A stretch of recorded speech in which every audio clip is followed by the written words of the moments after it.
Hello everyone, কি অবস্থা সবার? আশা করছি সবাই খুব ভালো আছো এবং সুস্থ আছো। এবং আমাদের যে ভিডিওগুলো আসতেছে ওইগুলোতে তোমরা ভালো রেসপন্স করতেছো। তো তারই ধারাবাহিকতায় আগামীকাল আমাদের রসায়ন সাজেশন ভিডিও চলে আসবে। তবে আজকের ভিডিওতে যে টপিকটা নিয়ে কথা বলবো সেটা হচ্ছে এবারের কৃষিগুচ্ছের প্রশ্নের স্ট্যান্ডার্ডটা কেমন হতে পারে। বিগত বছরগুলোতে আমরা যেমন দেখেছি, গত বছর আমাদের প্রায় 72-73 মতো কাটমার্ক ছিল, তার আগের বার দেখা যাচ্ছে 50-49 পেয়েও চান্স হয়েছে। এই যে একটা 20 মার্কসের তোমার কাট মার্কের যে ডিফারেন্সটা, এটা কিন্তু 20-22 পর্যন্ত উঠে গেছে। কিন্তু এটা কিন্তু মানে আমরা এক্সপেক্ট করি নাই যে এত বেশি ডিফারেন্স হয়ে যাবে। ঠিক আছে, গত বছর অতিরিক্ত সহজ ছিল কোশ্চেন, তার আগের বছর অতিরিক্ত কঠিন ছিল। কিন্তু ভাইয়া তোমাকে বুঝতে হবে যে এইবার দায়িত্বে কারা আছে। এইবার দায়িত্বে আছে বাংলাদেশ কৃষি বিশ্ববিদ্যালয়, যারা কিনা কৃষিগুচ্ছ হওয়ার পর প্রথমবার দায়িত্বে ছিল। ঠিক আছে, এবং ওইবার কিন্তু একদম প্রপার ম্যানেজমেন্ট হয়েছে। এক্সাম বলো, তারপরে এক্সাম রেজাল্ট বলো, পরবর্তীতে কোনো ঝামেলা হয়নি। কিন্তু তার পরবর্তীতে যে ইউনিভার্সিটিগুলো এক্সাম নিছে প্রত্যেকবারই কোনো না কোনো দেখা যাচ্ছে ঝামেলা হয়েছে। যেমন কোনোবার এমন হয়েছে যে অনেক রেজাল্ট চেঞ্জ হয়েছে, অ্যাপ্লাই করার পর অনেকেরই রেজাল্ট চেঞ্জ হয়েছে।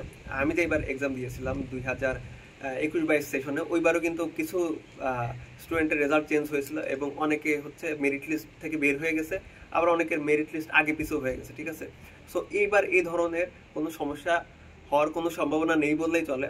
এবং কোশ্চেনের যে স্ট্যান্ডার্ডটা ওইটা হচ্ছে বাকৃবির একটা স্ট্যান্ডার্ড আছে, তারা ওইটা মেনটেন করে। ঠিক আছে, এবং বাকৃবি এবার দায়িত্বে আছে, দ্যাটস ওয়াই তারা কিন্তু গুচ্ছে আছে।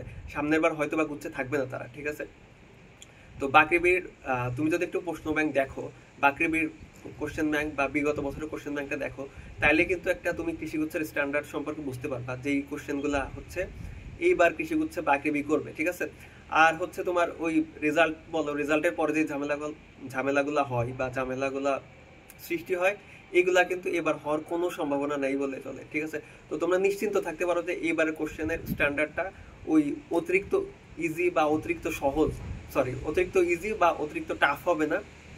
এবং কাটমার্কস আগেরবার যেমন 72-73, তার আগের বার 50-49 হয়ে গেছিল, এবার ওইটা হওয়ার সম্ভাবনা নাই।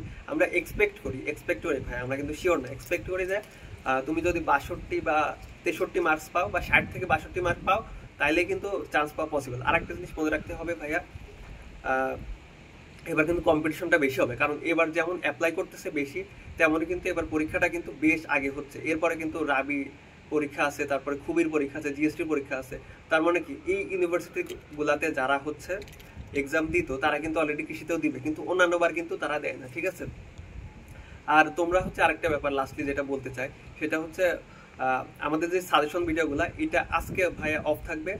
ভাইয়া এক্সাম চলতেছে, তো সেমিস্টার ফাইনাল কালকে হওয়ার কারণে আমরা নিজেরা একটু প্রেশারে আছি। একই সাথে তোমাদের এক্সাম ব্যাচ নিয়ে আমাদের অনেক পরিকল্পনা আছে, তোমাদের কোশ্চেন নিয়েও আমাদের অনেক কাজ করতে হচ্ছে। দ্যাটস ওয়াই আজকে সাজেশন ভিডিওটা আসবে না। তবে আমি এইটুকু এনশিওর করছি যে কালকে তোমরা রাত 8টার আগেই আমাদের কেমিস্ট্রি সাজেশন ভিডিওটা চলে আসবে। আশা করি তোমরা দেখবে এবং তোমাদের রেসপন্স দেখে বোঝা যাচ্ছে যে ভিডিওটা তোমাদের কত উপকার করতেছে। ভিডিওটা কেমন লাগলো জানিও, আর আমাদের চ্যানেলের সাথে থাকো। ধন্যবাদ সবাইকে।